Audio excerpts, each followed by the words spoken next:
Parliament একজন বিশিষ্ট ব্যক্তি, নাম বলার দরকার নাই, নাম বললে অনেক সময় তারা বিখ্যাত হয়ে যায়, অনেক সময় তারা অন্যভাবে ট্রিট করে।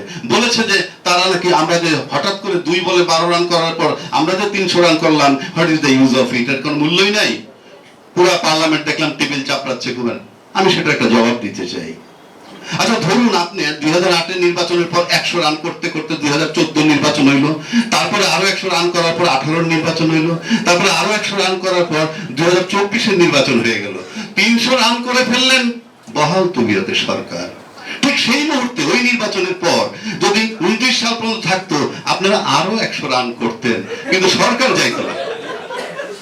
সেই সময় আমরা ক্রিকেট খেলায় দেখেছি এরকম ঘটনা কি সব শেষে দেখা যায় একজন বলার ব্যাটসম্যান লাস্ট উইকেট হয় 1 বলে 3 রান, 1 বলে 5 রান, ঠিক সেই মুহূর্তে উনি একটা 4 কিংবা 6 মেরে জয়সূচক রান করেন।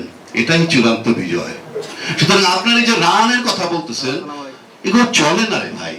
এই সমস্ত কথা ঘরে বসে ওই আমরা বিভিন্ন জায়গায় বসে মুখরোচক আলাপ করতে পারি, তারপর চরম বাস্তবতা হইল জয়সূচক রান যে করেছে, বিজয়টা সে ছিনিয়ে নিয়েছে।